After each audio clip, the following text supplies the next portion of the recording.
بسم اللہ الرحمن الرحیم۔ عزیز طلباء السلام علیکم۔ میں امید کرتا ہوں کہ آپ خیریت سے ہوں گے۔ گزشتہ لیکچر میں ہم نظم تغیر کے شاعر احسان دانش سے متعارف ہوئے تھے اور احسان دانش کی آپ بیتی جہان دانش سے ہم نے ان کے واقعات زندگی کو جاننے کی کوشش کی تھی۔ مجھے امید ہے کہ آپ نے جہان دانش کی طرف رجوع کیا ہوگا اور احسان دانش کے حالات زندگی کو جاننے کی کوشش کی ہوگی۔ آج ہم ان کی نظم تغیر کا مطالعہ کریں گے۔ یہ نظم احسان دانش کے مجموعہ کلام نفیر فطرت میں شامل ہے۔ نفیر کے لغوی معنی ہے آواز، وہ آواز جو سونے کی حالت میں نکلتی ہے۔ نفیر فطرت سے مراد فطرت کی خاموش آواز ہے۔ فطرت کی خاموش آواز کیا ہے؟ مظاہر ارضی میں سے زمین، سمندر، پہاڑ، شجر، حجر، نباتات، حیوانات اور مظاہر سماوی میں سے آسمان، سورج، چاند، ستارے، یہ سب اللہ نے اپنی قدرت سے پیدا کیے اور ان سب کو ان کے کام سونپے۔ تمام مظاہر فطرت چپ چاپ اپنے اپنے کام میں جتے ہوئے ہیں اور اللہ کے حکم کی تعمیل کر رہے ہیں۔ صرف یہی نہیں بلکہ اس کے ساتھ وہ زندگی کے لیے کوئی نہ کوئی پیغام بھی پیش کر رہے ہیں۔ عزیز طلباء، آپ قرآن حکیم کا ہر روز مطالعہ کرتے ہوں گے۔ آپ نے کبھی غور کیا کہ قرآن میں بار بار مظاہر فطرت پر غور کرنے کی دعوت دی گئی ہے؟ افلا ینظرون الی الابل کیف خلقت والی السماء کیف رفعت والی الجبال کیف نصبت والی الارض کیف سطحت فذکر انما انت مذکر۔ کیا تم نے نہیں دیکھا اونٹ کی طرف کہ اسے ہم نے کیسا بنایا، اور آسمان کو نہیں دیکھا کہ اسے ہم نے کیسا عالی شان اور رفیع بنایا، اور پہاڑوں کو کیسی مضبوطی سے جما دیا، اور زمین کو کیسی خوبصورتی سے بچھا دیا۔ آپ ان کو یاد دلائیے، آپ کا کام تو یاد دلانا ہے۔ عزیز طلباء،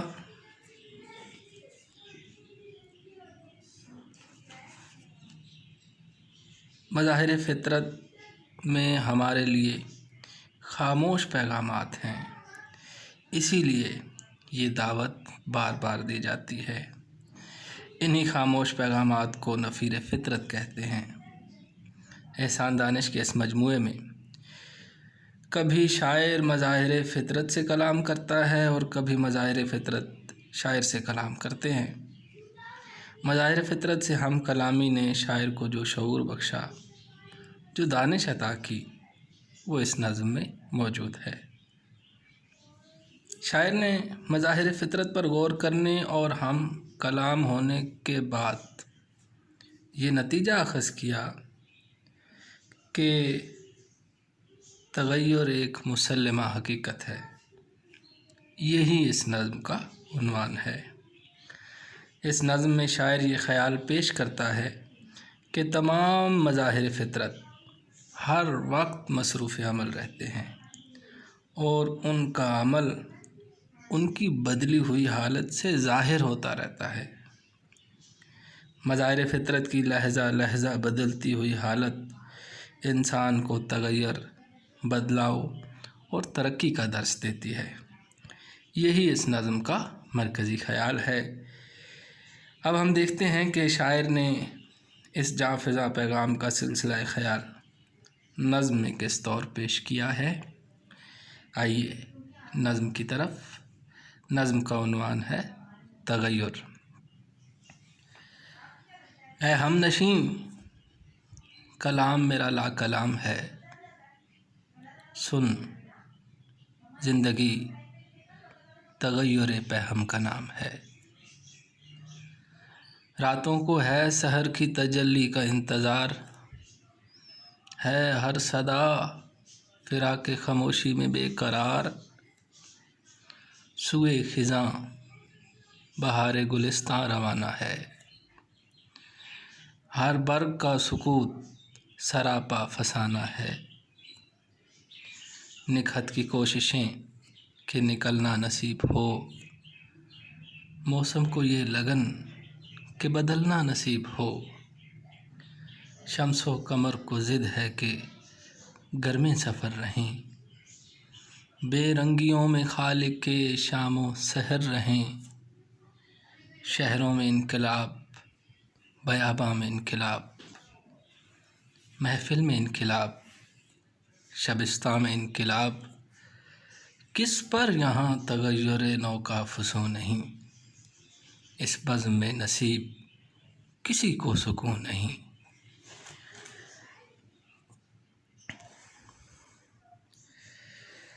عزیز طلبہ، اب ہم اشعار کی تشریح کا رخ کرتے ہیں۔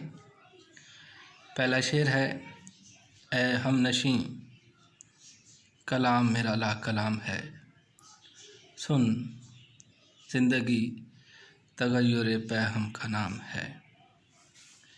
ہم نشیں ساتھ بیٹھے ہوئے ساتھی، ہم سابقہ ہے اور یہ لفظ کے شروع میں لگا کر شراکت کے معنی پیدا کیے جاتے ہیں، جیسے ہم نفس، ہم کنار، ہم دم وغیرہ۔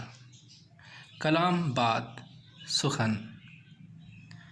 لا کلام، لا کلام اعتراض کے معنوں میں استعمال ہوتا ہے، جیسے غالب کا شعر ہے، تجھ سے تو کچھ کلام نہیں لیکن اے ندیم میرا سلام کہیو اگر نامہ بر ملے۔ تغیر پہم، مسلسل بدلاؤ، متواتر عروج یا زوال۔ ان کلیدی الفاظ کی مدد سے ہم اس شعر کا مفہوم کچھ یوں متعین کرتے ہیں، اے میرے ساتھ بیٹھے ہوئے ساتھی دوست، میرے کہے میں کچھ شک نہیں، اور وہ یہ کہ زندگی مسلسل بدلاؤ کا نام ہے۔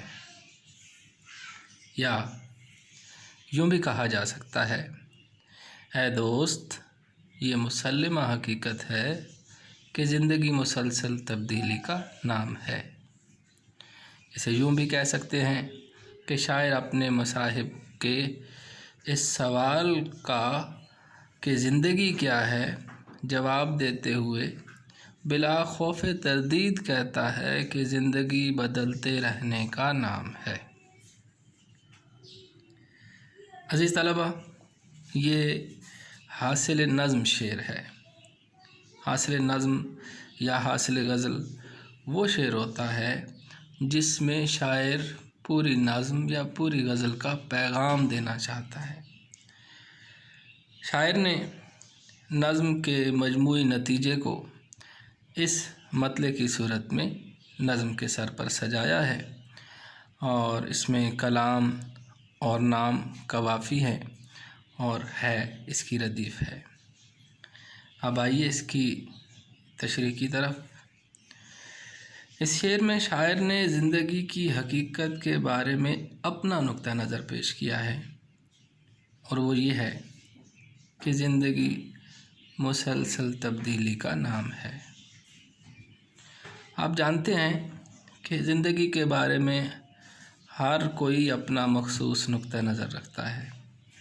مثلاً کسی نے کہا زندگی گیت ہے، کسی نے کہا زندگی سنگیت ہے، کسی نے کہا زندگی پیت ہے، اسی طرح کسی نے زندگی زندہ دلی کو کہا۔ بانگ درا میں ایک نظم میں شاعر علامہ اقبال حضرت خضر سے بہت سے سوالات پوچھتے ہیں۔ ان میں سے ایک سوال زندگی کی حقیقت سے متعلق ہے۔ وہ طویل نظم آپ اپنے فارغ اوقات میں ضرور دیکھیے، اس میں زندگی کی حقیقت سے پردہ اٹھایا گیا ہے۔ اس کا ایک شعر ہے کہ زندگی کی حقیقت کوہ کن کے دل سے پوچھ، زندگی کی حقیقت کوہ کن کے دل سے پوچھ، جوئے شیر و تیشہ و سنگ گراں ہے زندگی۔ عزیز طلبہ، جسٹس جاوید اقبال آپ جانتے ہیں کہ اقبال کے صاحبزادے تھے، اور وہ زندگی کے بارے میں اکثر کہا کرتے تھے کہ زندگی دو تاریکیوں کے درمیان روشن نقطے کا نام ہے۔ ایک تاریکی پیدائش سے قبل، ایک تاریکی موت کے بعد قبر کا اندھیرا۔ پیدائش سے پہلے اور موت کے بعد کی تاریکیوں کے درمیان زندہ رہنے کا عمل زندگی ہے۔ غالب نے تو زندگی کے ساتھ موت کا بھی جواب ایک ہی شعر میں دے دیا۔ کہتے ہیں زندگی کیا ہے؟ عناصر کا ظہور ترتیب۔ موت کیا ہے؟ انہی اجزاء کا پریشاں ہونا۔ عزیز طلبہ، میں نے زندگی کے بارے میں 5-7 نقطہ نظر آپ کے سامنے رکھے۔ مجھے امید ہے کہ زندگی کے بارے میں تصور قائم کرنا یا زندگی کے بارے میں مختلف لوگوں کے نقطہ نظر جو آپ کے سامنے پیش کیے گئے، ان سے آپ کسی حد تک واقف ہو گئے ہوں گے۔ یہ لفظ کلیدی حیثیت رکھتا ہے اس شعر کی تفہیم میں اور زندگی کو سمجھنے کے لیے بھی، اس لیے ہم اسے ضرورت سے زیادہ اہمیت دیتے ہوئے اس کی گرہ کشائی کے لیے قرآن حکیم کی طرف رجوع کرتے ہیں اور جاننے کی کوشش کرتے ہیں کہ قرآن زندگی کے کیا مفہوم متعین کرتا ہے۔ قرآن حکیم میں زندگی کے لیے حیات کا لفظ استعمال ہوا ہے، جیسے سورہ ملک میں آیا تبارک الذی بیدہ الملک وہو علی کل شیء قدیر الذی خلق الموت والحیات۔ عزیز طلبہ، قرآن حکیم میں حیات یعنی زندگی کا لفظ قریباً 106 مرتبہ آیا ہے، اور اس کے ساتھ قریباً 80 مقامات پر موت کا ذکر بھی آیا ہے۔ گویا زندگی اور موت لازم و ملزوم ہیں۔ قرآن میں جن جن مقامات پر زندگی کا تذکرہ آیا، ان تمام کو اگر یکجا کیا جائے تو زندگی کے 5-7 مفاہیم ہم پر آشکار ہوتے ہیں۔ ان میں سے پہلا مفہوم یہ کہ زندگی قوت نمو کا نام ہے۔ انسان کی ایک زندگی نباتی زندگی ہے، اور اس میں تمام انسان، تمام حیوان، تمام نباتات برابر کے شریک ہیں۔ سب کے سب اللہ کے بنائے ہوئے نظام کے تحت خود بخود نمو پاتے ہیں۔ پیدائش سے لے کر موت تک ان کے اعضاء ترقی کرتے چلے جاتے ہیں۔ زندگی قرآن کی روح سے قوت احساس کا نام بھی ہے۔ زندگی قوت عقل کا نام بھی ہے اور قوت فہم کا نام بھی ہے۔ گویا ہم 4 سطحوں پر زندگی بسر کرتے ہیں۔ ایک ہماری نباتی زندگی ہے جس میں نمو ہے، ایک ہماری حسی زندگی ہے جس میں احساس ہے، ایک ہماری عقلی زندگی ہے جس میں عقل و شعور سے کام لینا ہے، اور ایک ہماری وجدانی یا روحانی زندگی ہے جس سے ہم اسرار حیات کو سمجھنے اور خدا تک پہنچنے کا فریضہ انجام دیتے ہیں۔ ان تمام قوا کا مسلسل ترقی پر رہنا، مسلسل ارتقاء پذیر رہنا، یہ در حقیقت زندگی ہے۔ قرآن میں سے یہی بات ہمارے سامنے آتی ہے۔ عزیز طلبہ، احسان دانش نے جو کہا کہ زندگی تغیر پیہم کا نام ہے، تو اس کا مطلب یہ ہے کہ ان چاروں سطحوں پر آگے بڑھتے رہنا انسان کی زندگی ہے۔ مظاہر فطرت ہمیں یہی پیغام دیتے ہیں۔ اس پیغام کی تائید قرآن سے بھی ہوتی ہے۔ اللہ خود فرماتے ہیں کہ کل یوم ہوا فی شان، وہ اللہ ہر روز نئی شان میں جلوہ گر ہوتا ہے، اور اللہ کی شان اس کے مظاہر سے ثابت ہوتی ہے۔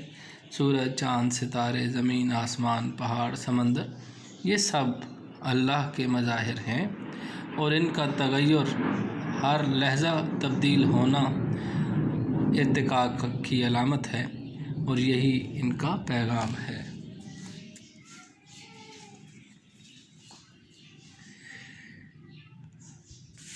دوسرا شعر ہے، راتوں کو ہے سحر کی تجلی کا انتظار، ہے ہر صدا فراق خاموشی میں بے قرار۔ رات، اندھیرا، تاریکی، سحر، صبح، روشنی، تجلی، روشنی، فراق خاموشی، خاموشی سے جدائی۔ فراق جدائی کو کہتے ہیں، خاموشی سے جدائی، بے قرار، بے چین۔ ان الفاظ کے معنی کی مدد سے شعر کا مفہوم کچھ یوں متعین ہوتا ہے۔ راتیں صبح کا انتظار کرتی ہیں، ہر آواز خاموشی سے جدا ہونے کے سبب بے قرار ہے۔ عزیز طلبہ، راتوں کو ہے سحر کی تجلی کا انتظار، ہے ہر صدا فراق خاموشی میں بے قرار۔ اس شعر کے دونوں مصرعوں میں دو احساس کار فرما ہیں۔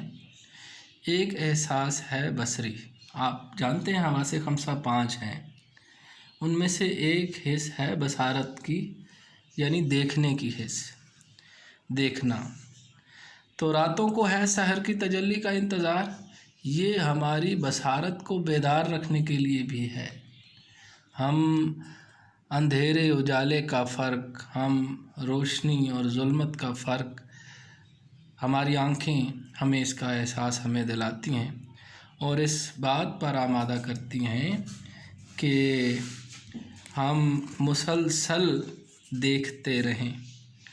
اور آپ کے لیے یہ بات شاید حیران کن ہو کہ آنکھ کے مسلز انسان کے دیگر اعضاء میں سے سب سے تیز ترین مسلز ہیں، اور ان کی حرکت 50 ملی سیکنڈ کے اندر ہو جاتی ہے۔ آپ نے حضرت سلیمان علیہ السلام کے واقعے میں یہ سنا، یہ جانا کہ ان کے ایک مصاحب نے پلک جھپکنے میں ملکہ بلقیس کا تخت حضرت سلیمان کے حضور پیش کیا، گویا کہ انہوں نے 50 ملی سیکنڈ میں سینکڑوں ہزاروں میل کی مسافت سے تخت کو حضرت سلیمان علیہ السلام کے روبرو پیش کیا۔ دن اور رات کی تفریق گویا کہ ہمارے تیز ترین عضو آنکھ کو متحرک رکھنے کے لیے ہے کہ ہم مسلسل اپنے گرد و پیش نگاہ دوڑاتے رہیں، اور گرد و پیش کا احساس ہمیں ہوتا رہے۔ رات آرام کے لیے ہے قرآن کی روح سے، اور دن کام کے لیے ہے۔ دن کی روشنی، سحر کی روشنی ہماری قوتوں کو، ہماری بدنی قوتوں کو، ہماری عقلی قوتوں کو، ہماری حسی قوتوں کو، ہماری روحانی قوتوں کو بیدار کرتی ہے۔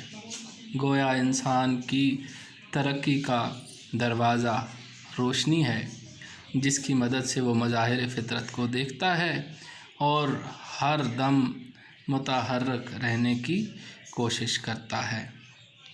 عزیز طلباء، بدقسمتی سے دیکھنے والی آنکھیں دیکھ نہیں رہی، سننے والے کان سن نہیں رہے، احساس مر چکا ہے۔ اور آپ کو معلوم ہونا چاہیے کہ احساس کے لیے اللہ نے جلد بنا رکھی ہے، اور جلد انسانی جسم کا سب سے بڑا عضو ہے، سب سے بڑا عضو۔ گویا کہ احساس کے لیے اللہ نے سب سے زیادہ حصہ جسم میں مقرر فرما دیا جلد کی صورت میں۔ یہ آپ کو اپنے گرد و پیش نرم ساخت، کھردری، ہموار اور ہر قسم کی چیزوں کی سطحوں کا احساس دلانے کے لیے ہے۔ راتوں کو ہے سحر کی تجلی کا انتظار۔ اس میں ایک نکتہ یہ پوشیدہ ہے کہ رات در حقیقت سحر کام کے انتظار کے وقفے کا نام ہے۔ اندھیرا نہیں ہے، وہ کام کے لیے تازہ دم ہونے کا وقفہ ہے۔ جوں ہی سحر کی سفیدی نمودار ہوتی ہے، پرندے دانے دنکے کی تلاش میں نکل جاتے ہیں، حیوان جنگلوں کا رخ کر لیتے ہیں، انسان اپنے اپنے کام پر روانہ ہو کر شعار زیست کو گزارنے لگتے ہیں، اور زندگی حرکت اور عمل سے عبارت ہو جاتی ہے۔ ہر صدا فراق خاموشی میں بے قرار۔ اس مصرعے میں یہ حقیقت رکھی گئی ہے کہ آواز اور خاموشی در حقیقت ایک حقیقت ہے۔ آواز اپنے محبوب یعنی خاموشی سے جدا ہوئی، اور وہ اب خاموشی کی طرف اگر سفر کر رہی ہے تو اس کا مطلب یہ کہ وہ اپنے محبوب کی تلاش میں سرگرم عمل ہے، یعنی وہ اپنے محبوب کو پا لینے کے لیے سفر آمادہ ہے۔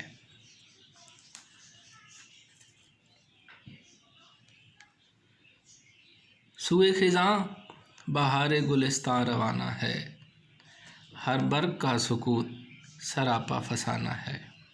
سوئے خزاں، خزاں کی طرف، بہار گلستاں باغ کی بہار، برگ پتا، سکوت خاموشی، سراپا مکمل طور پر، فسانہ غیر حقیقی بات۔ اس میں روانہ اور فسانہ کیا ہے؟ جی ہاں، روانہ اور فسانہ قوافی ہیں۔ ان الفاظ کی مدد سے ہم اس کا بنیادی مفہوم، اس شعر کا بنیادی مفہوم کو یوں متعین کرتے ہیں: باغ کی بہار خزاں کی طرف جا رہی ہے، اور پتے کی خاموشی حقیقی نہیں ہے، یہ ایک غیر حقیقی خیال ہے۔ عزیز طلباء، خزاں اور بہار یہ موسم ہے۔ آپ جانتے ہیں کہ خزاں پت جھڑ کا موسم ہے اور بہار پھولوں کے کھلنے کا موسم ہے۔ خزاں موت کی علامت ہے اور بہار زندگی کی علامت ہے۔ خزاں میں قوت نمو ختم ہو جاتی ہے اور بہار میں قوت نمو پروان چڑھنے لگتی ہے۔ آپ نے کبھی غور کیا کہ خزاں خزاں کیوں ہے اور بہار بہار کیوں ہے؟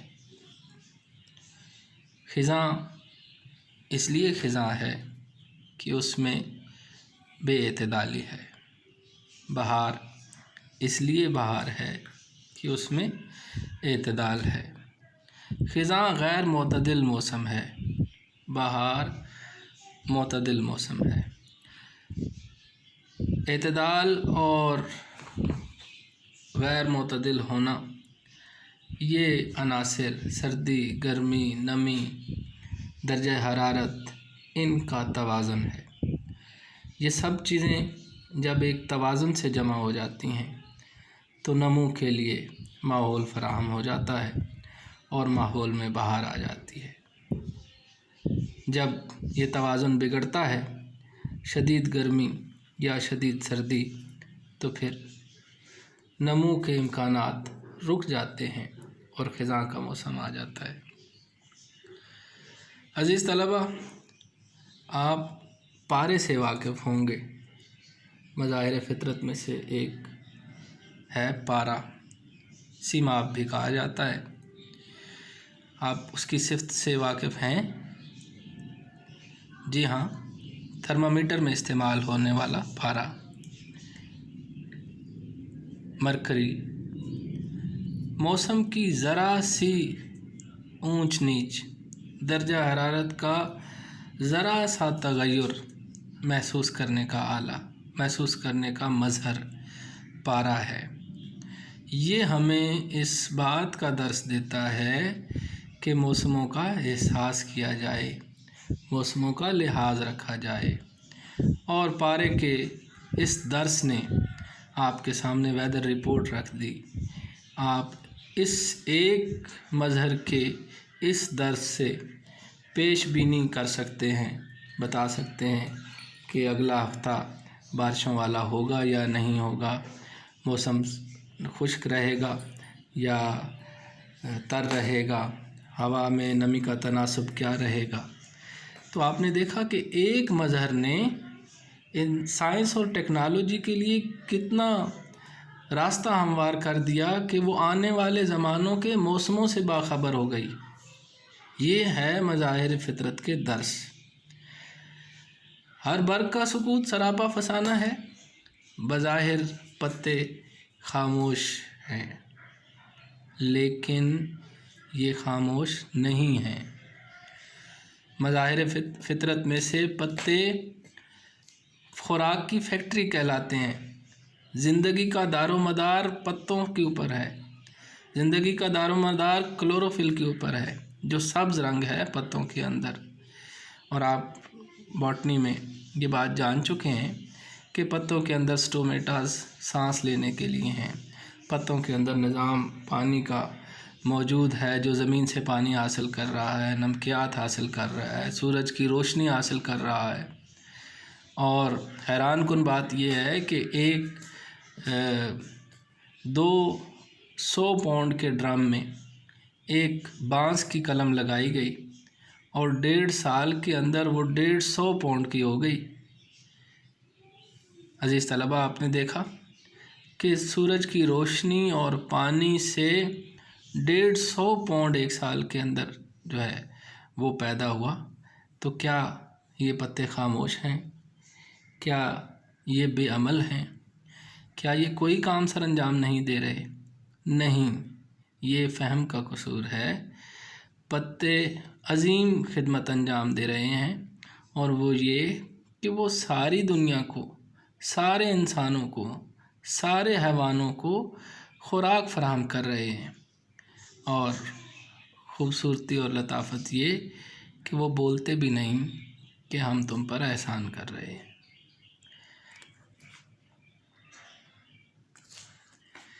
نکہت کی کوششیں کہ نکلنا نصیب ہو، موسم کو یہ لگن کہ بدلنا نصیب ہو۔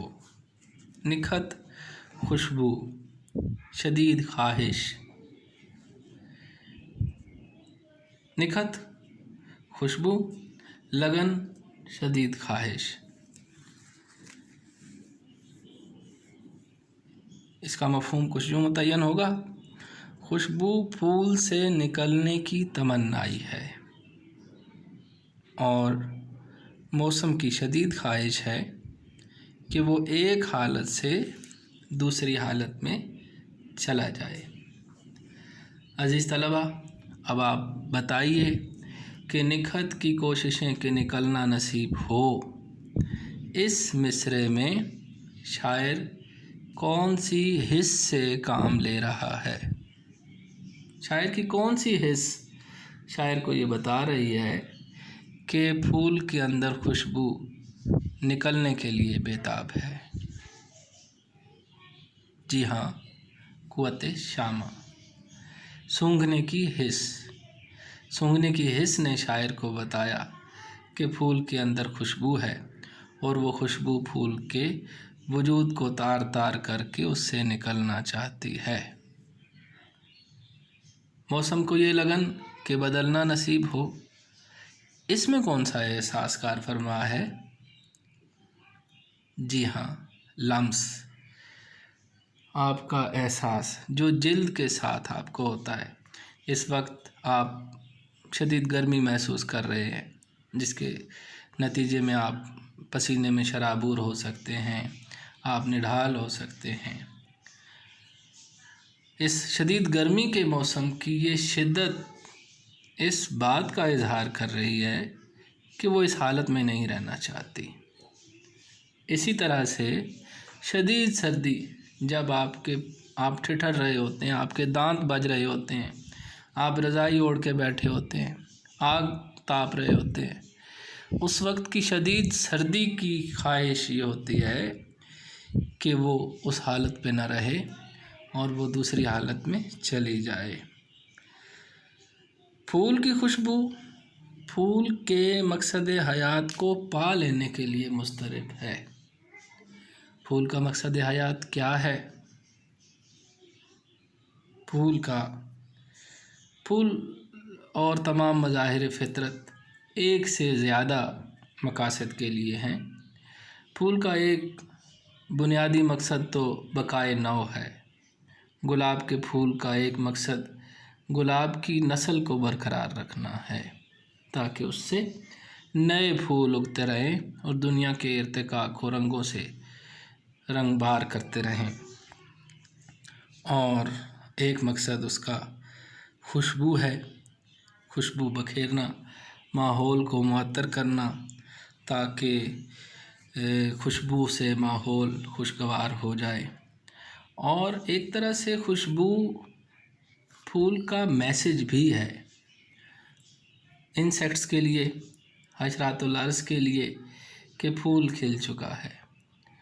اس پیغام سے شہد کی مکھیاں، تتلیاں اور دیگر حشرات الارض پھول کی طرف مائل ہوتے ہیں اور اس سے پولینیشن کا عمل وہ ہوتا ہے۔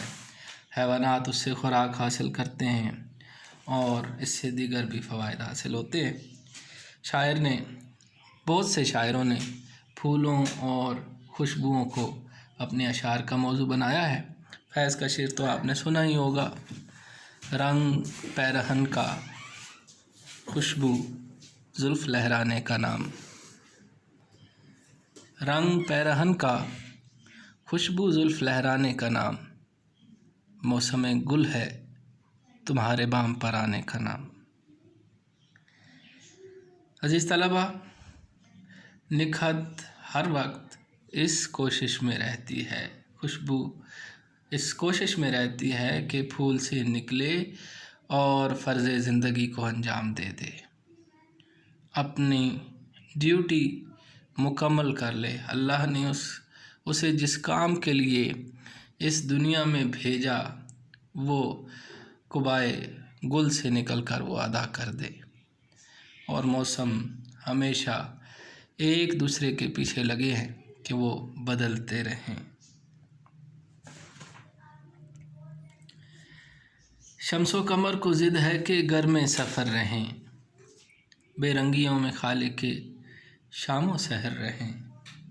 شمس سورج، قمر چاند، ضد اسرار، گرم سفر محو سفر، بے رنگی رنگ کا معدوم ہو جانا، بے رنگیوں رنگ کے معدوم ہونے کی حالت۔ خالق بنانے والا، تخلیق کرنے والا۔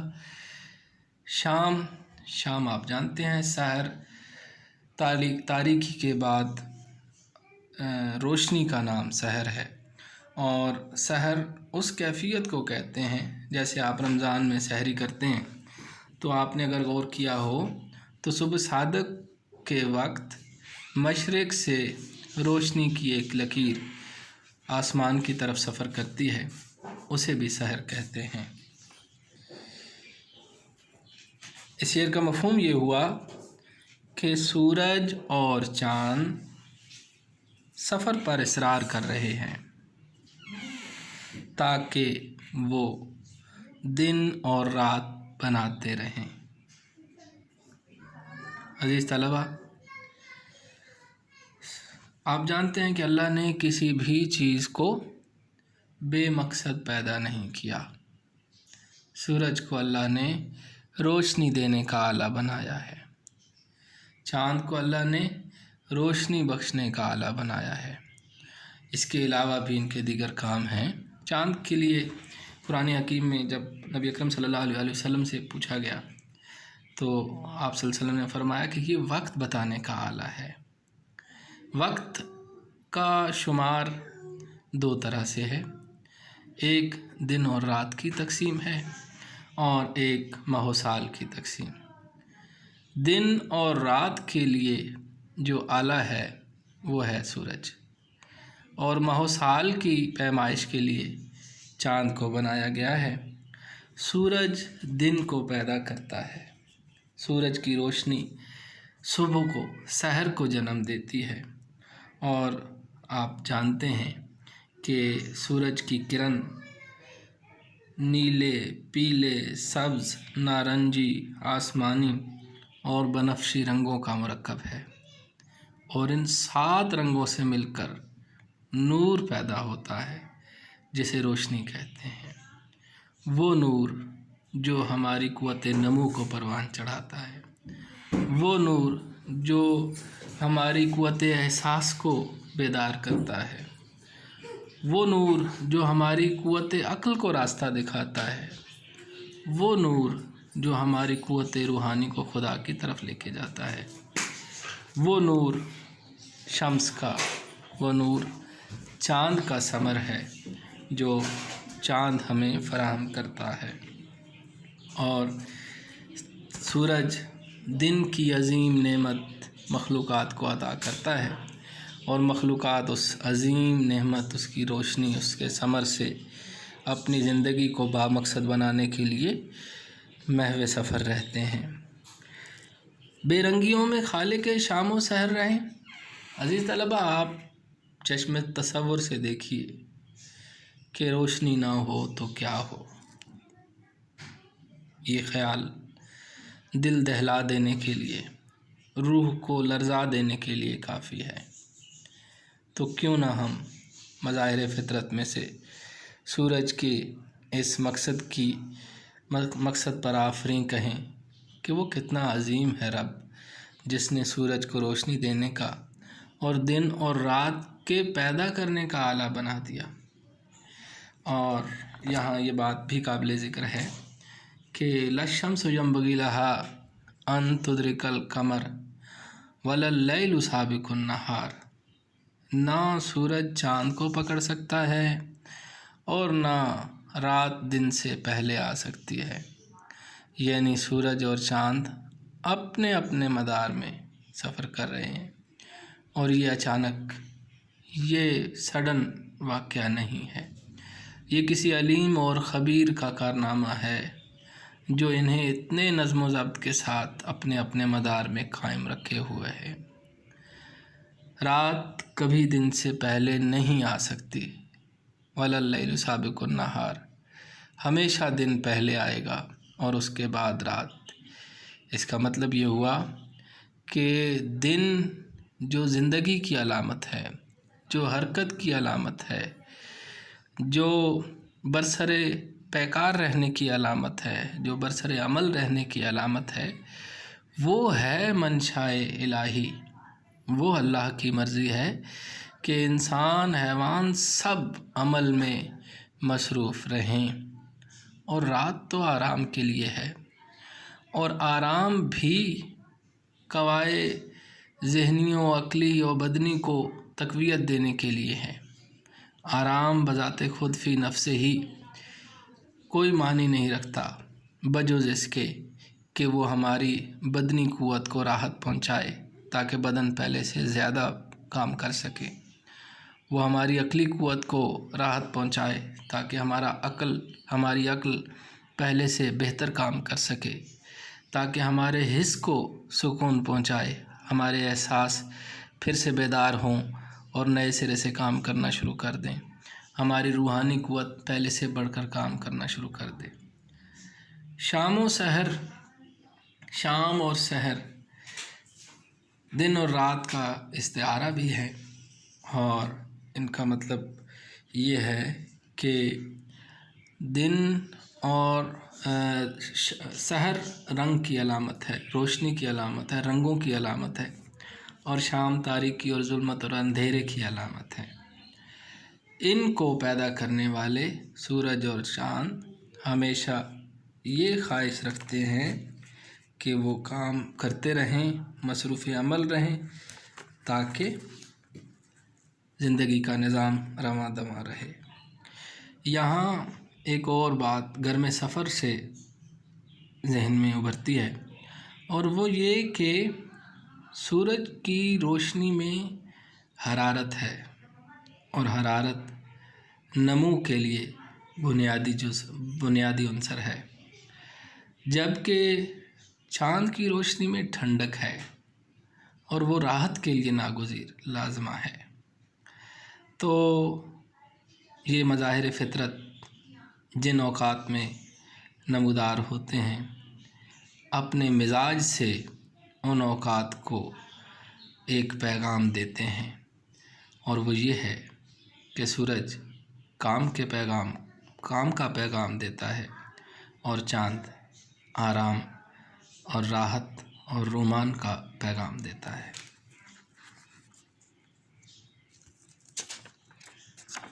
شہروں میں انقلاب، بیاباں میں انقلاب، محفل میں انقلاب، شبستان میں انقلاب۔ انقلاب تبدیلی جس میں تعمیر ہو، ایسی تبدیلی جس میں تعمیر ہو۔ بیاباں جنگل ویرانہ، محفل جمع ہونے کی جگہ، شبستان شب بسر کرنے کا مقام، مراد خلوت گاہ ہے۔ اس کا مفہوم کچھ یوں متعین ہوگا: شہروں اور ویرانوں میں یا شہروں اور جنگلوں میں ہر لحظہ تعمیری تبدیلی ہو رہی ہے، گویا محفل اور خلوت گاہیں بیک وقت تغیر آشنا ہو رہے ہیں۔ عزیز طلبہ، آپ دیکھیے کہ شہروں میں انقلاب، بیاباں میں انقلاب۔ شہروں میں انقلاب یہ کہ ہر لمحہ تعمیر ہو رہی ہے، ہر لمحہ ترقی ہو رہی ہے، انسان کی فکر آگے سے آگے کی طرف بڑھتی جا رہی ہے، اور نئی چیزیں ایجاد ہوتی جا رہی ہیں۔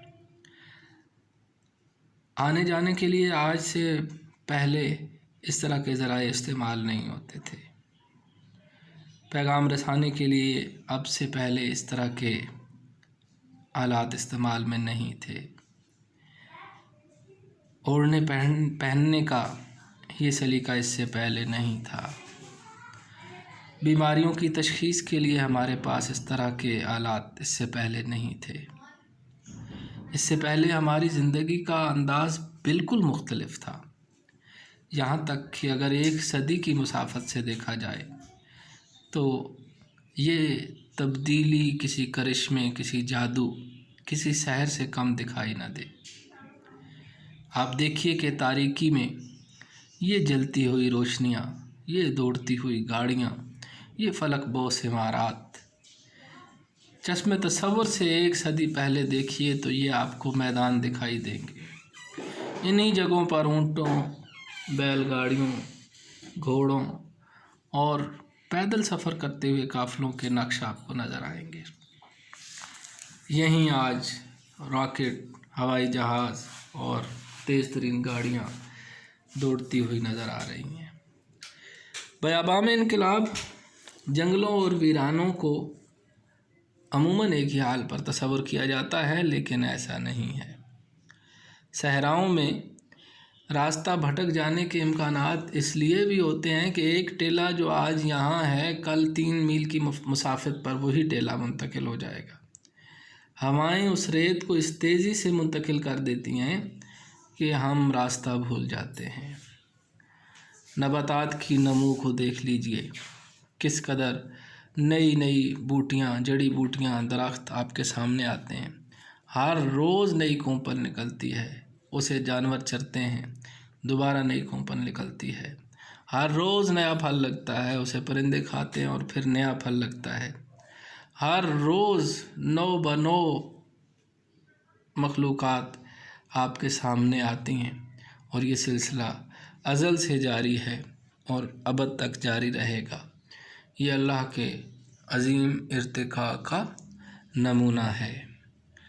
محفل میں انقلاب، شبستان میں انقلاب۔ محفل سے مراد یہ محفل ہستی ہے، محفل دنیا ہے۔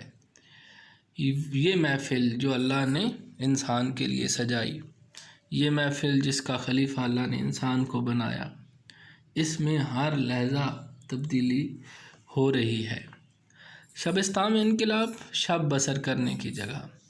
انسانوں کے شب بسر کرنے کی جگہ وہ ہیں جہاں پر وہ سوتے ہیں۔ حیوانوں کی شب بسر کرنے کی جگہیں وہ ہیں جہاں وہ زندگی بسر کرتے ہیں۔ اور خلوت گاہ ہر کسی کی اپنی اپنی، سورج کی خلوت گاہ اپنی، چاند کی خلوت گاہ اپنی، ان کی محفل بھی الگ، ان کی انجمن بھی الگ۔ تو آپ اگر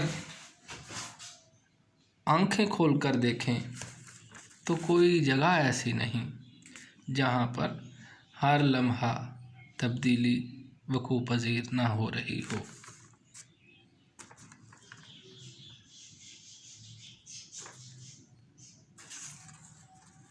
کس پر یہاں تغیر نو کا فسوں نہیں، اس بزم میں نصیب کسی کو سکون نہیں۔ تغیر نو، نئی تبدیلی۔ تبدیلی صرف نئی نہیں، صرف تبدیلی نہیں، نئی تبدیلی۔ فسوں، جادو، بزم، محفل، سکون، آرام۔